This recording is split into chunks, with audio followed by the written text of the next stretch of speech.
For most of us, the history of colonial America is all about places like Boston, Philadelphia, Jamestown, and the British settlement of the eastern seaboard. But the archaeological history of North America tells a different story. Out here on the frontier, the story is as likely to be French and Native American as it is British.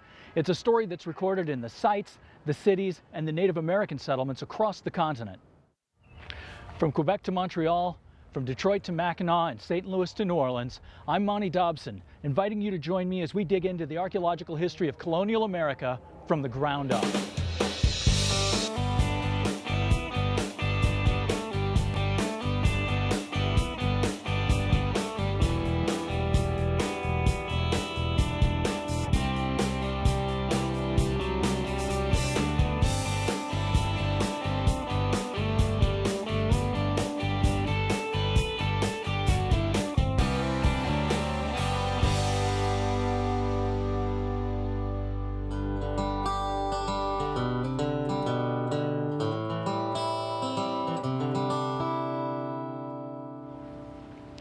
This episode is the story of the Europeans and their relentless pursuit of material wealth colliding head-on with the geopolitical culture of native North America.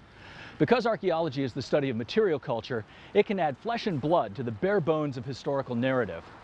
And that narrative is no more real than here in the spectacular walled city of Quebec.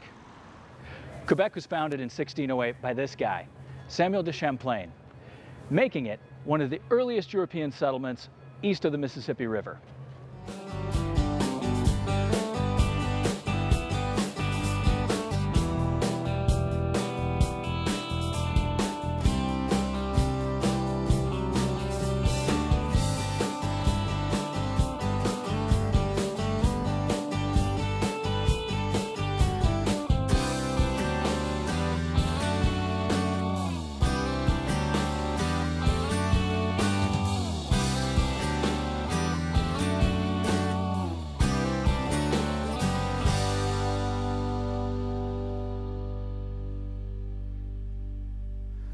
The French came late to colonial expansion in North America.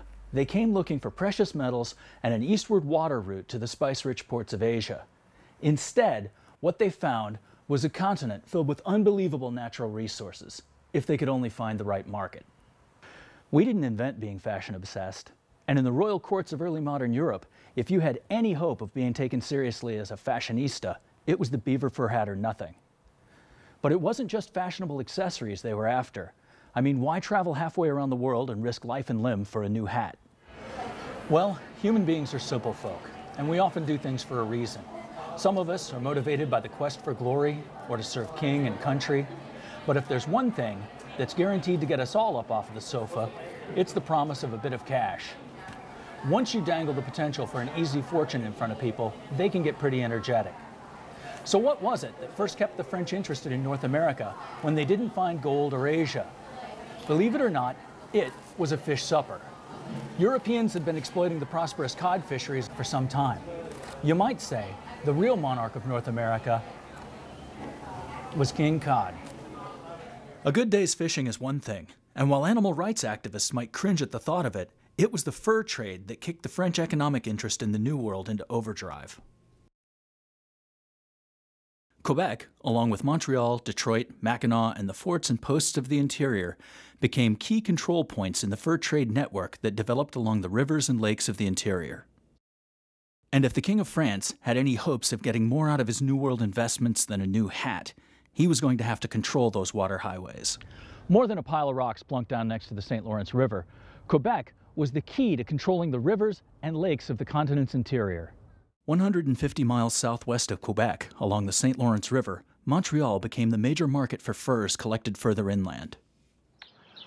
Unlike the English settlements in North America, New France was never about exporting a surplus population of Protestant religious zealots, peasants, and prisoners. It was about extending the glory and the influence of the King of France and his most holy ally, the Catholic Church. New France was never about the founding of large cities. Instead, it was focused on connecting up the network of small forts, settlement sites, and military centers on the interior of the continent. And that network was actually tapped into a pre-existing system of trade relationships among the continent's native inhabitants. In practice, This meant that the French were more willing to form alliances and work cooperatively with the Indians than were the British.